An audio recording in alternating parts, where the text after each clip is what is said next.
E voltamos, claro, a falar do tornado que destruiu o Rio Bonito do Iguaçu no último final de semana, que também deixou prejuízos no campo para os agricultores. Lavouras de soja e de milho tiveram perdas. Uma cerealista foi completamente destruída pelo tornado.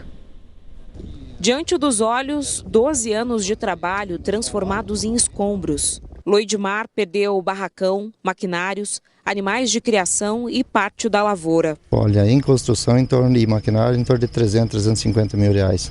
Lavoura é incalculável, só na hora que nós colher que vai ver o estrago real mesmo da perca de produção. A propriedade dele fica em um dos 2 assentamentos de Rio Bonito do Iguaçu. Das 1.500 famílias, estima-se que cerca de 200 foram afetadas pelo tornado. O Instituto Nacional de Colonização e Reforma Agrária, o INCRA, ainda contabiliza o número exato. A fúria do vento também devastou essa cerealista, que compra e estoca grãos de produtores da região para industrializar. Era um dia normal de trabalho por aqui. Nesse ponto, 2 funcionários faziam a secagem do trigo. Não tiveram tempo de reação. Quando viram, a fornalha tinha caído sobre eles. Se queimaram. Um, inclusive, quebrou o fêmur. Nesse ponto, tinha um bitrem. Aqui, outros 2 que fariam o transporte dos grãos. Resolveram esperar o tempo melhorar. Mas olha só, os silos, apesar de terem ficado em pé, foram completamente danificados. E os grãos que estão aqui, trigo e cevada, estão comprometidos. 6.000 sacas de cevada e 4.000 de trigo molharam. Entre cereais e estrutura, o prejuízo passa de 15 milhões de reais. E a reconstrução deve levar ao menos 6 meses. E sem essa ajuda governamental, tem como recomeçar? Não tem. Porque a empresa já tinha um financiamento em cima da estrutura. Aí como é que você vai fazer outro financiamento em cima para fazer uma nova obra? Então, eu acredito sim que é bem provável que a empresa possa fechar. O setor corresponde a mais de 50% da economia do município. Só no ano passado, o valor bruto da produção agropecuária de Rio Bonito do Iguaçu ultrapassou 650 milhões de reais. Soja, feijão, milho e trigo estão entre os principais cultivos. Mas, por enquanto, o único auxílio confirmado é para a reforma das casas. Já acertamos com o governador Ratinho, linha de crédito no BNDE, no BNDES, só a questão de nós ver prazo e o período de carência. E eu pedi ao governador que levasse em consideração, se alguém financiar, ele subsidiar o juro 100%. Enquanto isso, não falta solidariedade entre os próprios produtores. Foram os vizinhos de Loidmar que cobriram o curral antes da chegada de mais chuva. E o senhor pensa em desistir? Não, jamais. Levantamos tudo de novo. Você tem esperanças? Só em Deus. Só em Deus. Que nos dê força para a gente poder erguer tudo e voltar a ter uma vida normal. E essa chuva que a Camila comentou na reportagem chegou a Rio Bonito do Iguaçu por volta das 3 horas da tarde de hoje. E aí, claro, que o trabalho de reconstrução, que antes estava em um ritmo acelerado, precisou de uma leve pausa. Vamos para lá, então, ao vivo, conversar com a Camila Andrade, que acompanha de perto todo esse processo. Camila, muito boa noite para você. A gente já vê que você está com guarda-chuva aí na mão. Então, a chuva continua em Rio Bonito do Iguaçu. Apesar de fraca nessa quarta-feira, trouxe transtornos para toda essa fase de reconstrução. Em que momento nós estamos, né, de todo esse trabalho aí na cidade? Fraca e persistente, viu, Manu? Boa tarde, boa noite, aliás, para você, para todo mundo que está acompanhando o RIC Notícias Noite. Olha só, Manu, apesar, claro, né, dessa chuva ter atrapalhado aí a continuidade dos trabalhos, deu para fazer muita coisa ao longo desses últimos dias. Hoje, por exemplo, a Copel informou que conseguiu religar aí a energia elétrica de toda a cidade. A cidade ainda está no breu, a gente percebe que poucos postes, na verdade, estão acesos pela cidade, mas olha só, aqui ao fundo, o prédio do Banco do Brasil, uma sobreloja ali, está com luz acesa, né? A gente não sabe se é da rede aqui da rua, a princípio, sim.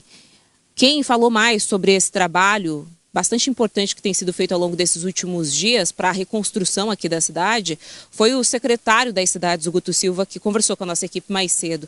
Vamos acompanhar. Iluminação, né, parte elétrica, água, telefonia, isso está avançando muito bem. Para você ter uma ideia, a energia elétrica estamos com 83% restabelecido. Entre hoje e amanhã serão 80 postes de iluminação pública que serão reativados, isso também garante segurança. E agora nós entramos na parte da reconstrução das casas. Então todas essas unidades habitacionais têm 3 frentes de trabalho.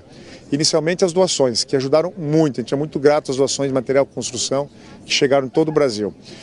Os prefeitos da região se mobilizaram para trazer profissionais, eletricistas, marceneiros, encanadores, profissionais da construção civil.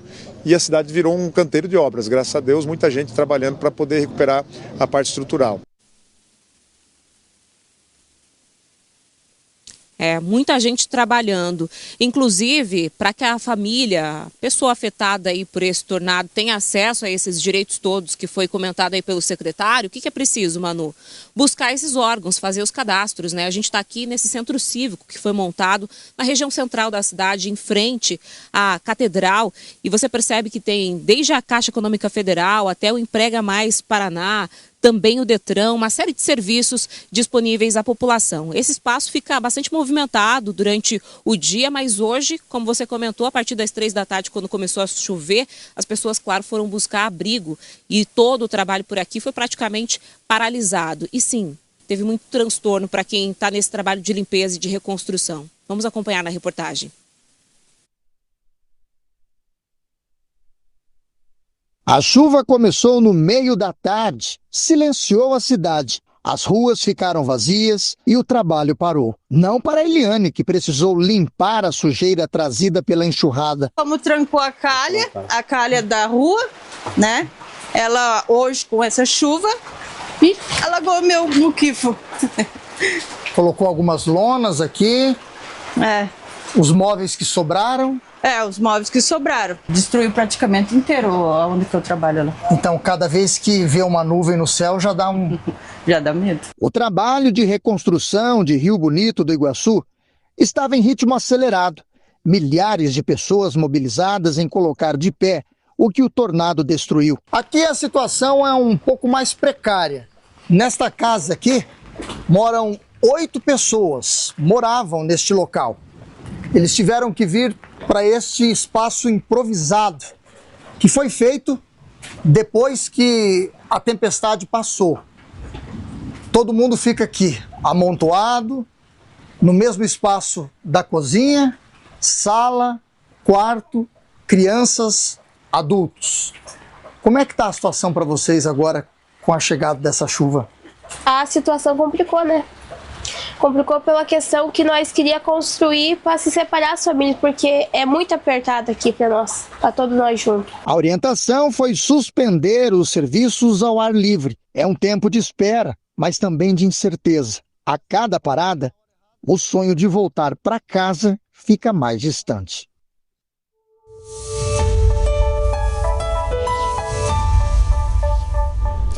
E a preocupação fica porque já choveu hoje de maneira fraca e esses transtornos aconteceram. Só que amanhã o acumulado é maior para Rio Bonito do Iguaçu. Expectativa de 14 milímetros na cidade. É uma chuva já considerada expressiva. Claro que os especialistas alertam que não há risco ali para eventos extremos mais uma vez na localidade. Mas atrapalha todo esse trabalho. Na sexta-feira, chuva ainda prevista por lá e até o sábado também com acumulados um pouco mais expressivos novamente, chegando em 10 milímetros. Essa é a situação de praticamente todo o estado do Paraná. Nessa quarta-feira, as chuvas fortes voltaram a atuar, principalmente no oeste do estado, com acumulados que passaram de 50 milímetros. Os ventos, por exemplo, em Cascavel, chegaram a 70 quilômetros por hora.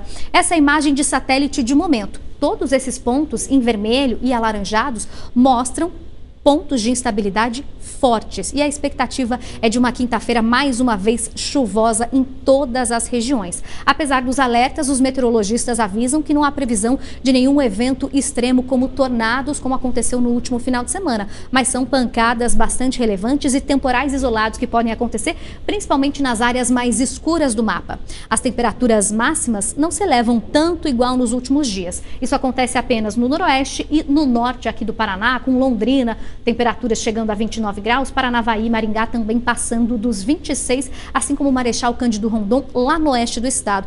Vamos ver os detalhes para algumas cidades, começando justamente por Marechal Cândido Rondon, que tem chuva expressiva prevista para essa quinta-feira, que pode acontecer a qualquer hora do dia, com temporais localizados, máxima de 26 graus. Em Londrina, no norte do estado, máxima de 29 e também possibilidade aí de temporais isolados. Em Pato Branco, no sudoeste, mínima de 18, máxima de 25 graus. E em Palmas, onde também deve chover de maneira mais intensa, a máxima é de 22 graus. Aqui na capital dos paranaenses, o cenário também não é muito diferente. O sol pode aparecer entre muitas nuvens, mas pancadas de chuva acontecem a qualquer hora do dia e com acumulados bastante expressivos que podem trazer transtornos para o dia a dia da cidade. A gente está falando de 30 milímetros. A máxima é de 24 graus. Na sexta-feira ainda deve chover, mas já de maneira bem mais fraca, com máxima de 22, e as temperaturas caem ainda um pouco mais, chegando em um sábado com máxima de 20 graus, sol entre nuvens e também possibilidade ainda de chuvas fracas.